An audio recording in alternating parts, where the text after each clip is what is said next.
Hello dear students, welcome to our class education Mantra. तो जैसे कि हम लोग अभी तो केवल ट्रांसलेशन के बारे में ही पढ़ रहे थे और काफ़ी टेंसेज हम लोगों ने पढ़ लिया है। तीनों टेंस के इंडेफिनिट को पढ़ लिए, कॉन्टिन्यूअस को पढ़ लिए और पिछले क्लास में मैंने परफेक्ट के बारे में बताया था। और आज हम लोग उसी टेंस के चौथे भाग के बारे में पढ़ने वाले हैं, जो कि है हमारा परफेक्ट कॉन्टिन्यूअस टेंस। जैसा कि मैं आप लोगों को पहले भी बता चुका हूँ कि कार्य के 4 कंडीशन होते हैं। पहला, कार्य अनिश्चित होता है, दूसरा जारी रहता है, तीसरा कंप्लीट हो जाता है और चौथा समय के साथ चलता रहता है। जैसे यहाँ पे मैंने लिखा भी है, परफेक्ट कॉन्टिन्यूअस टेंस मतलब क्या हो गया? समय के साथ चलने वाले कार्य। समय के साथ यानी कि काम हो भी रहा है, शुरू हो चुका है और चल भी रहा है, ख़त्म नहीं हुआ है। ध्यान रखिएगा, अगर काम शुरू हो गया है और ख़त्म हो गया है तब तो परफेक्ट में चला जाएगा, ठीक है। लेकिन यहाँ पे काम शुरू हो चुका है बट ख़त्म नहीं हुआ है, इसीलिए यहाँ पे कंटिन्यूअस भी लगा हुआ है। क्लियर है? आगे बढ़ते हैं। देखिए, एक्चुअली अब इसको पहचान करना सबसे ज़रूरी है। आप जानते हैं कि जहाँ पे कंटिन्यूअस होता है वहाँ पे क्या होना चाहिए? ये रहा, रही, रहे, ये होना चाहिए। और इसके साथ में अगर समय दे दिया, ठीक है, तब ये हो गया परफेक्ट कॉन्टिन्यूअस टेंस। यानी रहा, रही, रहे के साथ समय आ गया तो हो गया परफेक्ट कॉन्टिन्यूअस टेंस। अब हमारे पास जो काम की कंडीशन है, तो ऐसा भी हो सकता है कि कोई काम शुरू हुआ है, ख़त्म नहीं हुआ है, चल रहा है, तो यह तो प्रेजेंट की बात हो गई। अगर पास्ट की बात करें तो पास्ट में क्या हो जाएगा कि कोई काम शुरू हुआ था बट ख़त्म नहीं हुआ था, चल रहा था, ठीक है, तो ये हमारा पास्ट परफेक्ट कॉन्टिन्यूअस हो जाएगा। ठीक उसी तरह से अगर कोई काम फ्यूचर में शुरू होगा और शुरू होने के बाद वो चलता ही रहे, मतलब ख़त्म ना हो, समाप्त न हो, तब हमारा हो जाएगा फ्यूचर परफेक्ट कॉन्टिन्यूअस टेंस। वही कंडीशन तीनों की। मान लेते हैं कि यहाँ पे हमको मिल गया प्रेजेंट। प्रेजेंट में आप लोग जानते हैं, पहचानेंगे कैसे? है, हूँ और हो से। मतलब रहा, रही, रहे के साथ है, हूँ, हो और समय आ गया, तो टेंस कौन सा हो गया? Present perfect continuous tense.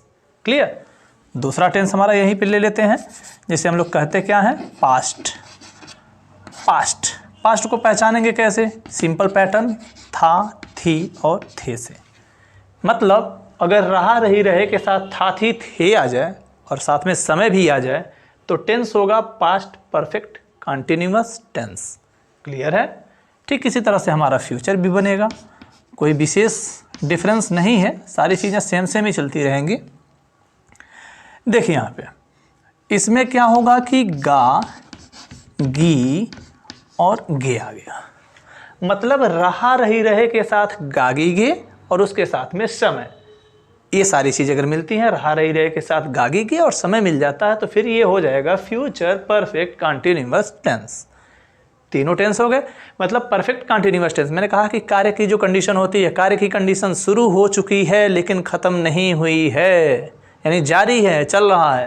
Present में है तो, पास्ट में है तो, फ्यूचर में है तो। अब हम बात करते हैं इनके हेल्पिंग वर्ब की। इनमें हेल्पिंग वर्ब क्या होता है देख लीजिए। इसमें हेल्पिंग वर्ब 2 है।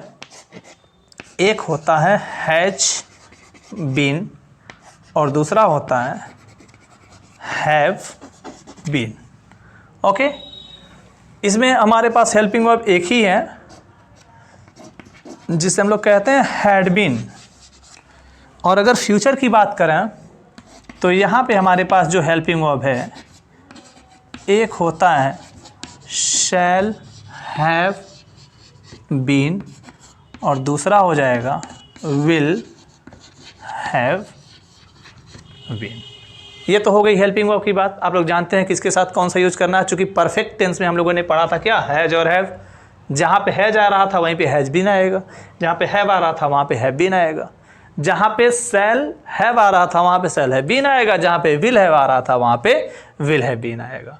तो तीनों का हेल्पिंग वर्ब एक साथ में हो गया।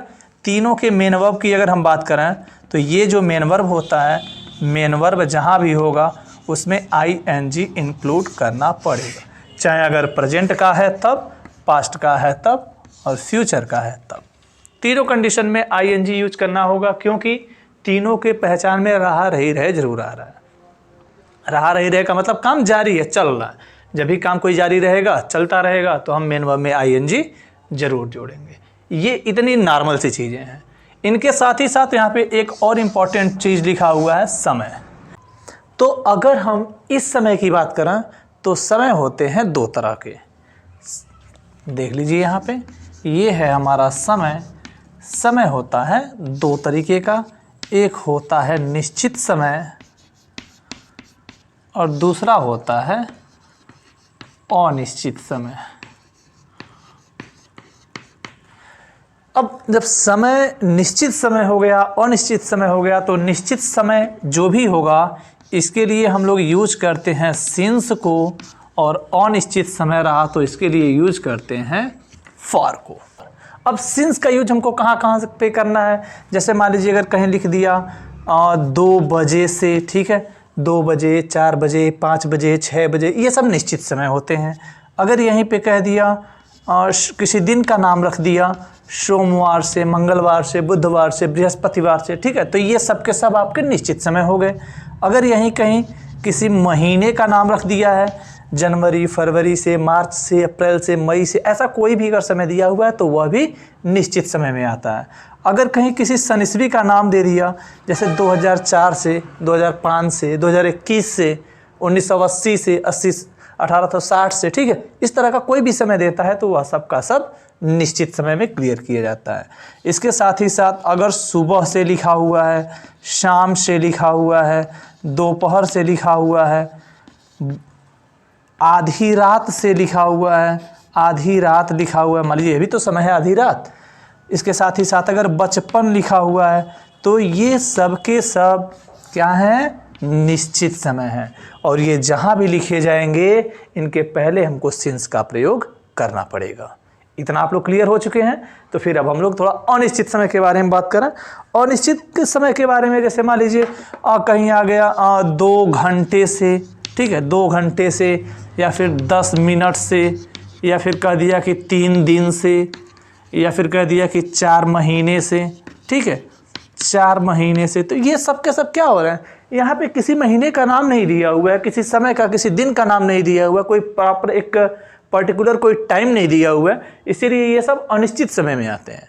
और अनिश्चित समय में आने की वजह से इनके पहले हमको फॉर का यूज करना पड़ेगा। हाँ, ये सबसे इंपॉर्टेंट एक और चीज़ इसमें आएगा कि ये सब समय जहाँ भी लिखे हों, अगर इनके पहले लिख दिया जाए LAST, अगर लास्ट लिख दिया जाए तो ये सब के सब निश्चित समय हो जाएंगे, और तब उनके पहले हमको सिंस का प्रयोग करना पड़ेगा।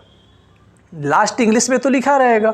अब मान लीजिए अगर हिंदी में सेंटेंस आएगा तो उसमें लिखा रहेगा पिछले रात से, ठीक है, पिछले रात से, पिछले दिन से, पिछले महीने से, पिछले 10 मिनट से। अगर यहाँ पे लिखा है 2 घंटे से तब यह अनिश्चित समय है, लेकिन अगर लिखा हो पिछले 2 घंटे से तब कन्फर्म है कि यहाँ पे सिंस का प्रयोग करना पड़ेगा।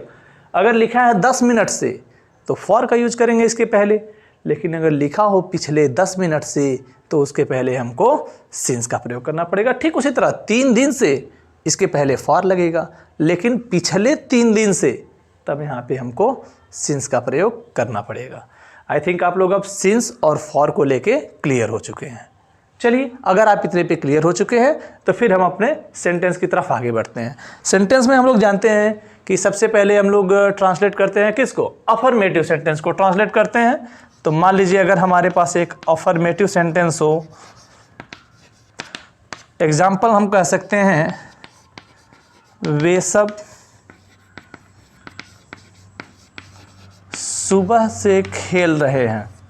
अच्छा सा एकदम इजी सा एग्जाम्पल आप लोग खुद ही इसको कर सकते हैं। देखिए, हम लोग जानते हैं कि अफर्मेटिव सेंटेंस, जब भी हमको अफर्मेटिव सेंटेंस को लिखना होता है पहले हमको क्या लिखना होता है, subject, helping verb, main verb और उसके बाद ऑब्जेक्ट। इसी के बगल में हमको लिखना पड़ेगा क्या, सिंस, फॉर और उसके बाद टाइम। क्लियर है। अब यहाँ पे सब्जेक्ट हमको क्या मिल गया, वे सब, इसका इंग्लिश हो सकता है दे। और टेंस देख लीजिए, रहे हैं मतलब रहे हैं। टेंस कौन सा हो गया, ये हेल्पिंग वर्ब, इसमें से यूज करना होगा। यहाँ पे हम यूज करेंगे हैव और हैव के साथ बीन, दे हैव बीन। अब क्या है यहाँ पे, मेन वर्ब आपका क्या आ रहा है, खेलना। ये हो जाएगा प्ले, आईएनजी ऐड करना होगा यहाँ पे, देखिए आईएनजी ऐड करना है ना मेन वर्ब में, वही आईएनजी यहाँ पे है। ऑब्जेक्ट में कुछ है नहीं, और यहाँ पे हम समय को देख लेते हैं सुबह से। अभी देखिए इसमें मैंने कहा है ना सुबह, दोपहर, शाम, आधी रात, ये सब क्या है, निश्चित समय होते हैं, इसीलिए हम यहाँ यूज करेंगे सिंस और यहाँ पे लिख देंगे मॉर्निंग, सिंस मॉर्निंग। क्लियर है? इस तरह से अफर्मेटिव सेंटेंस को हम लोग आसानी से ट्रांसलेट कर सकते हैं। अब रही बात इसको निगेटिव करने की, तो हम लोग जानते हैं कि हेल्पिंग वर्ब के बाद हमको नॉट का यूज करना होता है ना। तो हेल्पिंग वर्ब के बाद अब यहाँ पे हमारे पास हेल्पिंग वर्ब में 2 शब्द हैं, हैव और बीन। जब भी 2 शब्द हों या 3 शब्द हों किसी हेल्पिंग वर्ब में, तो जो पहला मूल शब्द होता है उसके जस्ट बाद हम लोग नॉट को लिख सकते हैं। मतलब यहाँ पे नॉट लिख दिया जाए तो इस सेंटेंस का नेगेटिव हो जाएगा, मतलब वे सब सुबह से नहीं खेल रहे हैं, मतलब they have not been playing since morning. ये इसका अफर्मेटिव हो गया, निगेटिव हो गया। अगर हम बात करें इसके इंटेरोगेटिव की, तो इंटेरोगेटिव का फॉर्मूला आप लोगों को पहले से पता होगा कि 2 तरह के होते हैं। पहला वो होता है जिसमें हेल्पिंग वर्ब पहले आता है, उसके बाद सब्जेक्ट आता है, फिर मेन वर्ब, ऑब्जेक्ट के बाद फिर वही आपका सिंस, फॉर, और उसके बाद टाइम, और एक क्वेश्चन मार्क लगा लेते हैं। जैसे मान लीजिए एग्जांपल आ जाए, क्या वह 2 घंटे से खेल रही थी, है ना। इजी एग्जांपल है। अब यहाँ पे देखिए क्या आ रहा है, रही थी, मतलब रही और यहाँ से थी। ये टेंस कौन सा हो गया, पास्ट परफेक्ट कॉन्टिन्यूअस टेंस। तो जब आप क्लियर हो चुके हैं कि यह पास्ट परफेक्ट कॉन्टिन्यूअस टेंस है, फिर आगे बढ़ सकते हैं। आप जानते हैं कि जब क्या से सेंटेंस हमारा शुरू हो तो सबसे पहले हेल्पिंग वर्ब आना चाहिए। हेल्पिंग वर्ब आपने सर्च कर लिया है क्या, हैड। हैड के बाद सब्जेक्ट हो जाएगा शी, इसके बाद बचा हुआ हिस्सा है बीन। अब मेन वर्ब आपका आ सकता है। खेलना मतलब होता है प्ले, इस प्ले में आईएनजी ऐड करेंगे, प्लेइंग। अब टाइम को देख लीजिए थोड़ा सा, 2 घंटे से, अभी मैंने आपको बताया है 2 घंटे से है, मतलब यह अनिश्चित समय है। लेकिन अगर कहता कि पिछले 2 घंटे से, तब वह निश्चित हो जाता और हमको सिंस का प्रयोग करना पड़ता। अभी फिलहाल यह 2 घंटे से कह रहा है, तो हम लोग यहाँ पे यूज करेंगे फॉर को, और फॉर के बाद लिख देंगे यहाँ पे 2 आवर्स और क्वेश्चन मार्क इंक्लूड कर देंगे। ठीक है, आई थिंक ये चीज़ आपको क्लियर है। अब एक ही तरह का और इंट्रोगेटिव बचा हुआ है जिसमें क्वेश्चन वर्ड का यूज होता है, तो चलिए फिर हम लोग उसको भी देख लेते हैं।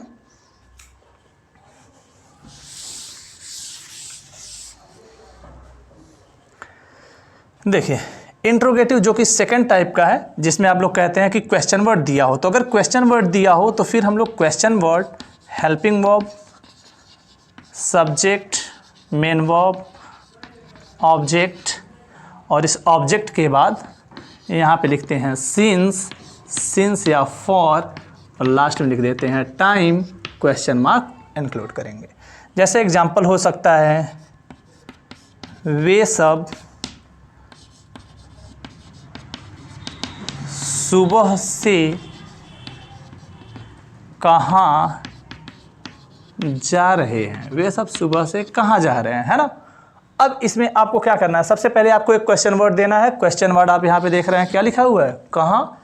कहाँ का मतलब ये हो गया वेयर, और वेयर के बाद आपको यूज करना है हेल्पिंग वर्ब। देख लीजिए टेंस, देख लीजिए, रहे हैं, समय दिया है रहे हैं, रहे के साथ यहाँ पे है हैं, ठीक, मतलब ये वाला टेंस है, प्रेजेंट परफेक्ट कॉन्टिन्यूअस टेंस। अब इसमें हम देख रहे हैं कि वे सब दिया हुआ है, तो हेल्पिंग वर्ब हो जाएगा हैव, मतलब वेयर, वेयर के बाद हैव, सब्जेक्ट हो जाएगा दे, बचा हुआ पार्ट है बीन, मेन वर्ब आएगा जाना, मतलब गो है, आईएनजी इंक्लूड करेंगे। समय को देख लेंगे थोड़ा सा, सुबह से निश्चित समय है, लिखेंगे सिंस, यहाँ पे लिख देंगे मॉर्निंग, और ये सेंटेंस आपका क्लियर है। कोई डाउट नहीं होना चाहिए इसमें, सारी चीज़ें सेम है। तो चलिए हम लोग थोड़ा सा डिस्कस कर लें इसके बारे में कि इसके पहले हम लोगों ने जो भी टेंसेस पढ़े हैं उसमें हम लोगों ने अफर्मेटिव पढ़ा है, निगेटिव पढ़ा है, दोनों तरह के इंट्रोगेटिव आपको बताए हैं कि जब भी कोई सेंटेंस क्या से शुरू हो रहा हो तो सबसे पहले हेल्पिंग वर्ब लिखिए, फिर सब्जेक्ट, मेन वर्ब, ऑब्जेक्ट, और इसमें आ रहे हैं तो फिर सिंस फॉर लिख के टाइम लिख दीजिए, आपका आसानी से क्लियर हो जाएगा सेंटेंस। तो इस तरह से हम लोगों ने टेंस को बड़े अच्छे से पढ़ लिया है। टेंस को पढ़ते समय हम लोगों ने क्या ध्यान दिया, सबसे पहले हम लोगों ने टेंस के बारे में पढ़ा, कौन सा, present indefinite tense. Tense indefinite की बात ना अगर हम केवल कार्य के आधार पे अगर देखते हैं, कार्य के कंडीशन के आधार पे, तो सबसे पहले अनिश्चित कार्य को देखा गया जिसमें present indefinite, past indefinite, future indefinite को देखा गया था। जारी कार्य को जब देखा गया तो प्रेजेंट कंटिन्यूअस, पास्ट कंटिन्यूअस और फ्यूचर कंटिन्यूअस को देखा गया। अगर कंप्लीट काम को देखा गया तो प्रेजेंट परफेक्ट, पास्ट परफेक्ट और फ्यूचर परफेक्ट, जो कि पिछले क्लास का वीडियो था।